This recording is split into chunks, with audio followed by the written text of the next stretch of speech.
안녕하세요. 이번 시간부터는 고수 개발자 필수 공부라는 주제로 여러분들이 어떻게 공부를 해야 되는지, 뭘 공부해야 될지 이제 모르시는 경우가 많아서 한번 준비를 조금씩 소개를 하면서 이거 공부하시면 좋아요라고 추천을 드리도록 하겠습니다. 일단 이 컨텐츠를 만드는 이유는요, 비전공자들이 뭘 공부해야 될지 모른다고 해서 이제 이게 제일 중요하고요. 그 다음에 두 번째는 전공자들이 학원 출신 개발자들을 비하하는 게 아니고 와서요. 그들이 말하는, 저도 전공자고, 나 학교 2개 다녔는데, 뭐 학원도 굉장히 많이 다니고, 오래 했지만, 사실 전공, 비전공 여부보다 그냥 열심히 한 사람들, 공부 많이 한 사람들이 되게 훨씬 나은 건 사실이에요. 뭐 저는, 그렇게 생각을 하고 있고, 실제로 그렇게 해서 후회해 본 적 한 번도 없고, 그런데, 이제, 이게, 약간 제가 어떻게 교육기관 운영을 하다 보니까, 사실 웬만한 전공자애들 배우는 거 이상으로 많이 가르쳐서 내보냄에도 불구하고, 비전공자라고 그냥 배척을 하는 그런 문화가 좀, 그러니까 많이 심하진 않은데, 그래도 꽤 있어요. 그런 곳들이. 그래서 그런 것들이 참, 왜 그렇게 싫어할까 생각을 해보다 보니까, 그런 거죠. 이제 전공 지식에서 배울 수 있는 걸 학원에서 못 배운다 이런 논리로 많이 까더라고요. 그래서 뭐 그렇게 대단한 거 있다고 그럼 내가 뭐 뭘 공부해야 될지 알려주지 뭐 이런 목적으로 그래서 그들이 이제 이 영상을 보시는 분들을 무시 못하도록 이렇게 만들려고 하는 것도 있고요. 그리고 그냥 열심히 하면 되지. 물론 4년 동안 전공자들이 더 공부를 했다는 거, 뭐 이런 측면에서 물리적으로 가능성이 높다는 건 사실이에요. 그런데 그렇다고 해서 무조건적으로 열심히 한 비전공자들까지 무시하는 거는 굉장히 논리적이지 못하고, 그냥 계급으로 확 나눠버리는, 뭐, 사람을 뭐, 인종으로 나눈다든지, 성별로 나눈다든지, 아니면은 종 자체로 이렇게, 그 어느 나라 출신인지로 그냥 확, 이렇게 확정 편중해버리는 가능성이 좀 낮다고 해서, 그거는 절대적으로 그렇게 봐서는 안 된다고 생각을 하기 때문에, 뭐, 그래, 우리도 전공자 못지않게 공부를 한번 해보자, 라는 목적으로 이제 하게 됐고요. 물론 그만큼 하면 되죠. 근데 아무튼 그리고 하나만 잘하면서 상대방 까내리는 개발자들이 안 입고 와서예요. 그러니까 보통 나는 웹 개발만 해 하면 웹 개발만 공부하는 사람들이 있어요. 물론 그거는 굉장히 이거는 좀 나름 단언할 수 있는 건 좀 잘못됐다라고 생각을 해요. 웹 개발을 공부한다라는 건 웹 개발이 컴퓨터 위에서 올라간다는 거를 생각을 해보시면 컴퓨터 사이언스 아주 기본적인 것들이 필요하다는 거를 알 수가 있음에도 불구하고 이제 난 노드.js 개발자야. 난 노드.js만 할 거야. 난 노드.js 트렌드만 공부할 거야.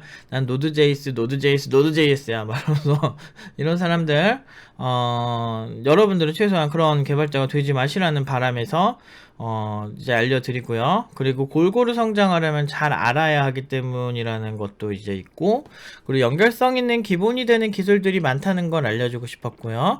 뭘 공부해야 할지 모르는 시점에서 자체가 얼마나 안타까운 것인지 깨닫게 해주고 싶어서.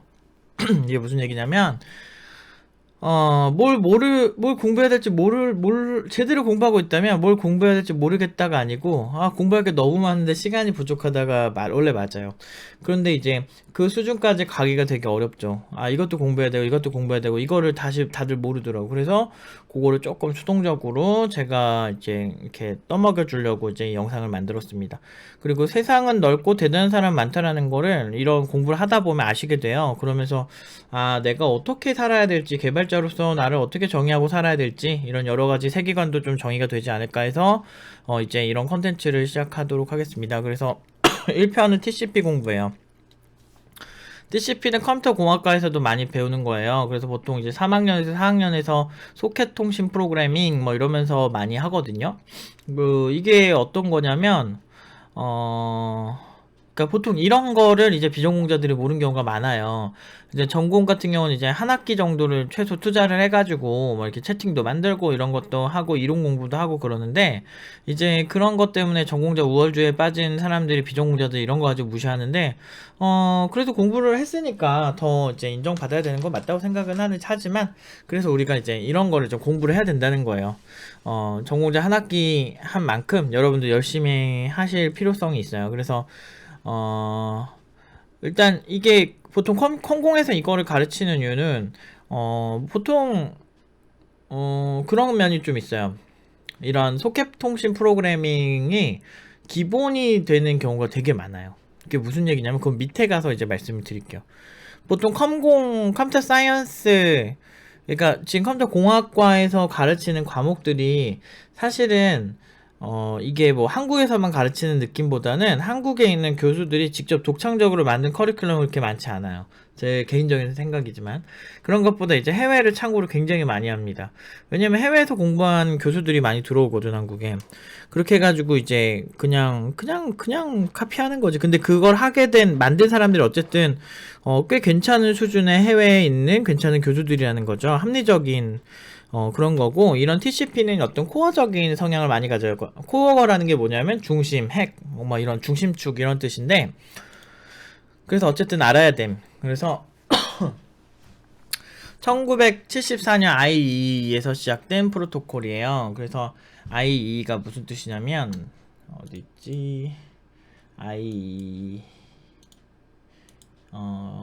이게 전기전자기술자협회라고 합니다. 그래서 1974년대 시작된 논문으로 이제 시작이 됐는데요. TCP가 뭐냐면 쉽게 말해서 연속성 있는 데이터 패킷을 주고받을 때 쓰는 거예요. 그래서 연속성 있는 게 뭐냐면 전화 연결도 좀 비슷하고요. 전화하고서 우리가 언제 끊을지 모르니까 전화 통화가 끊겨 있지 않잖아요. 보통 이제 전화를 계속 연결하고 있잖아요. 전화세가 계속 나가잖아. 뭐 이런 것처럼 계속 연결이 되어 있는 구조를 취하고 있는 이제 통신 방식을 얘기해요. 그래서 전화랑 상당히 유사합니다. 그래서 채팅과 파일 전송 시 굉장히 많이 써요. 채팅은 언제 이 사람의 채팅을 끊길지 모르잖아요. 그래서 우리가 가끔 이제 이렇게 비행기 모드로 카톡을 꺼놨다가 비행기 모드 풀었을 때 이제 알림 푸시가 확 올 때 있죠. 그러니까 그때 이제 TCP 연결이 되는 거죠. 그래서 카카오톡 같은 경우는 어느 정도 좀 연결이 꾸준히 되고 있다고 생각하시면 됩니다. 카카오톡이 정확히 TCP를 쓴다, UDP를 쓴다 말씀드리긴 힘들어요. 두 개 혼용해서 쓰더라고요. 근데 이제 모바일에서 TCP를 많이 쓰는 것 같았어요. 그래서 어쨌든 이런 채팅이나 이제 파일 전송 연속성이 있게 계속 보내야 되는 거, 이런 경우에서 상당히 많이 활용을 하고 있습니다. 그래서 게임에서 뭐 롤 같은 경우는 로딩할 땐 UDP 쓰고 게임할 땐 TCP 쓰는 것 같았어요. 아니, UDP 섞어 쓰나? UDP가 그때 찍을 때마다 좀 달라가지고 아무튼 그 UDP를 부분 잘 사용하는 것 같았어. 어쨌든 이런 실시간으로 굉장히 많이 이렇게 전투가 일어난다든지 주고받는 통신량이 실시간으로 굉장히 많을 때 많이 씁니다. 그래서 이제 이런 구조에 대해서 여러분들이 좀 아실 필요가 있어요. 그래서 그냥 졸라 많이 쓴다는 거. 난 웹 개발하니까 몰라도 됨, 이런 생각하시는 분들이 있어요. 되게 이제 멍청함에서 나온 거죠. 무지함이죠, 무지함에서 나오는 생각입니다. 물론 이제 그냥 개발하시는 데는 문제 없어요. 웹 개발 그렇게 해도 먹고 살 수 있으니까. 그렇지만 그런 생각, 그래도 난 웹 개발하니까 그것만 해도 된다고 생각하면 나중에 절대 난 열심히 살았는데 왜 이렇게 고연봉을 못 받지, 이런 얘기 하실 자격이 없다고 생각합니다. 왜 그러냐면 요새 웹소켓 굉장히 많이 써요. 제가 API 하나만 보여드릴게요. 이게 뭘까요? 이게 PHP입니다. PHP는 웹 개발 언어로서 상당히 이제 많이 자리를 잡은 언어 중 하나예요. 전 세계에서 이제 웹 프로그래밍으로 사실 점유율이 가장 높다라고 보시면 됩니다. 웹 백엔드 자체로만. 그럴 때 이제 웹소켓 관련해가지고 굉장히 많은 이제 API들을 제공하고 있어요. 이게 무슨 얘기냐면 서버에서 웹소켓을 지원을 하면 소켓 프로그래밍을 할 수 있다는 거예요. 이 얘기는 TCP든 뭐 UDP든 뭐 여러 가지 프로그래밍을 할 수 있다는 거죠. 그러니까 애초에 그냥 백엔드에서 원래 지원하고 있다고. 근데 이제 저런 거를 업데이트 하는데 사실 많이 쓰지 않으니까 난 몰라도 됨, 이렇게 할 수 있는데 안타깝게도 이제 웹 플랫폼이 굉장히 많이 발달하고 이제 점점 많은 사용자들이 많이 유입이 되는 시장이다 보니까 트래픽이 굉장히 많이 증가하기 시작했어요. 트래픽이 뭐냐면 이제 뭐 교통 혼잡 정도 뭐 이렇게 생각을 할 수가 있는데, 통신량이 많다는 거죠. 사용자들이 굉장히 인터넷 쇼핑 의존도가 높아지기 시작하면서 인터넷 서비스의 트래픽 자체가 굉장히 많이 발생하는 게 사실 옛날부터 기술적인 그런 어떤 어려움 뭐 이렇게 뭐 문제점 이런 거였는데, 그럼 어떻게 효율적으로 할까? 근데 HTTP 통신은 단방향 통신을 보여주고 있어요. 단방향 통신이라기보다는 연결성을 지향하기보다는 내가 보내고 받고 보내고 받고, 그러니까 한 방향으로 이렇게 갔다가 한 방향으로 오는 요런 구조를 취하는 경향이 있어요. 그래서 이제 그런 구조는 이제 그 서버의 확장이나 이런 면에서는 굉장히 좀 이렇게 단순해서 좀 되게 하기 쉬운 편인데, 반대로 이렇게 내가 주고받고 또 주고받는 게 계속 꾸준히 많다면 사실 좀 한계가 있거든요. 그런데 이렇게 웹소켓을 사용해서 주고받게 된다면 이제 그러니까 자주 이렇게 주고받는 경우에서는 굉장히 유리하게 사용을 할 수 있습니다. 그래서 실제로 증권거래소나 코인거래소 같은 곳에서 API를 보면 실제로 이렇게 TCP나 UDP로는 잘 안 주지만 TCP 기반의 어떤 이제 웹서버에 커넥션을 하면서도 웹서버를 붙음에도 불구하고 왜 서로 이제 그 실시간으로 주고받는 소켓 통신 프로그래밍을 하는 경우가 꽤 많아요. 그렇게 되면은 확실히 트래픽을 많이 줄일 수가 있거든요. 불필요한 헤더의 검사 루틴을 줄일 수 있다라는 거. 여기서 헤더라는 건 이제 여러분들 패키지 보낼 때는 약간의 검사를 합니다. 우리 청와대 들어갈 때 신분증 검사 하잖아요. 우리가 어디 막 관광지 들어갈 때 신분증 검사 하잖아. 막 그런 것처럼 헤더 검사라는 걸 합니다. 웹서버가 여러분들 접속을. 그래서 아무튼 그렇다는 거예요. 근데 그러면은 나는 웹소켓 안 쓸 거니까 필요 없음? 뭐 이렇게 생각하실 수가 있는데, 그것도 사실 무지함에서 나오는 건 게, 여러분 OSI 7계층이라 그러죠. 옛날에 OSI 7계층으로 저한테 시비 건 사람 되게 많았는데 학원 출신인데 이거나 배우겠어? 말하면서 나한테 막 그 우리 애들 막 비하하려고 그렇게 하시는 분도 있었는데 다 배우거든. 웃기고 있어. 근데 아무튼 그렇게 하는 애들 보면서 진짜 제가 학교 다닐 꼬꼬만가 어린이가 나를 참 짜증나게 했던 경험이 있었어요. 초기에 시비 걸 때. 학원 출신은 무조건 못한다는 사상이 박혀있는 그런 사람들한테 내가 무슨 얘기를 하나 싶긴 한데, 답답한 사람이 있었죠. 아무튼 자, 보시면 OSI 7계층에서 TCP는 트랜스포트 레이어입니다. 그래서 여긴 전송계층이거든요. 전송계층인데 여기 밑에 OSI 7계층 중에 3계층, 제가 나중에 OSI 7계층도 이제 다시 얘기를 할 건데, 1, 2, 3 레이어는 피지컬 레이어잖아요. 물리계층, 데이터 링크 계층, 네트워크 계층인데, 여기까지는 어느 정도 여기 한 두 개 정도는 완전히 하드웨어적인 성향을 많이 타고요. 그 다음에 이러는 요쪽 한 3개 정도까지는 그 하드웨어적인 그 속성을 좀 많이 타는데, 이 네 번째부터는 진짜 통신 그 자체의 어떤 코어적인 되게 통신의 기본이 되는 영역이에요. 그래서 전송계층 같은 경우는 TCP와 UDP, 사실 이거 말고도 뭐 퀵이라든지 RUDP라든지 사실 SCTP라든지 굉장히 많은 프로토콜이 존재하는데, 전통적으로 크게 봤을 땐 TCP와 UDP로 나뉠 수가 있습니다. 그래서 요게 코어에 있는데, 이게 무슨 얘기냐면 위에 있는 어플리케이션 계층, 어플리케이션 프로그래밍 영역에서 이게 만들어진 프로토콜의 영역이 주로 이 영역이에요. 세션, 그러니까 프레젠테이션 어플리케이션 레이어라고 볼 수 있는데, 제가 지금 자료를 준비하진 않았지만 여러분들 웹 프로그램에 HTTP 하는 경우가 대부분이거든요. 그 웹 개발자들은. 그런데 HTTP 통신의 내부에는 사실 TCP가 들어있어요. HTTP 통신을 한다고 해도 TCP를 한 번 더 변형시킨 거죠. 그렇기 때문에 TCP가 그 안에 재료로서 들어가 있습니다. 그렇기 때문에 TCP를 모르고 웹 프로그래밍을 한다는 것 자체가 사실은 깊이감 있게 모른다고 볼 수가 있죠. 물론 그렇게 해서 게시판 만들고 먹고 사는데 하등 지장 없을 수 있어요. 낮은 레이어에 개발만 한다면. 하지만 여러분들의 목표, 지금 공부하시는 분들의 목표는 그 정도 목표로 제 영상을 보시고 있을 거라 생각하진 않습니다. 그리고 고수 되고 싶다며. 그냥 적당히 먹고 사는 개발자 되면서 고수 개발자라고 하기엔 너무 쪽팔리지 않습니까? 그렇기 때문에 이런 거를 컴퓨터공학과 4학년에서도 많이 공부하고 거의 모든 컴공에서 다 가르쳐요. 왜냐면 지금 이 위에 있는 어플리케이션 영역에 있는 많은 프로토콜이 TCP 아니면 UDP의 영향을 굉장히 많이 받을 수밖에 없는 상황이거든요. 그렇기 때문에 내가 FTP라든 텔넷이라든 SMTP라든 DNS라든 SNMP라든 TFT 아무튼 이걸 하든 간에 영향을 받을 수밖에 없다는 거죠. 그렇기 때문에 저걸 모르고 네트워크 통신 들어간 무언가를 한다는 것 자체가 넌센스인 거예요. 물론 모르고 해도 상관은 없어요. 되긴 돼요. 그렇지만 언젠가는 공부해야 될 시점이 왔다라는 거죠. 실제로 제가 많은 현업 개발자들을 면접을 진행하고 직접 만나서 미팅해보고 하면 대부분 다 몰라요. 잘하시는 분들은 이제 되게 잘 알죠. 너무 잘 알아. 또 고수들은. 그러니까 이쪽은 여러분들이 생각하시는 것처럼 개발자면 다 비슷한 줄 아시는데 그거는 진짜 전형적인 아무것도 모르시는 분들의 생각이고, 사실 좀 아는 사람들 입장에서 진짜 쓸 개발자가 없다 이런 생각을 하는 경우가 진짜 많아요. 팀노바가 생긴 이유도 진짜 뭐 교육도 교육인데 현업 개발자들 상태가 굉장히 문제가 많다라고 생각했던 적이 많아서 진짜 내가 마음에 드는 친구들 만들면 나 말고도 굉장히 회사에서 좋아하겠지? 라는 생각으로 만들어서 많이 내보냈어요. 그러니까 대회 가서 수상도 많이 하죠. 그들이 봐도 괜찮은 거야. 다 비슷해요.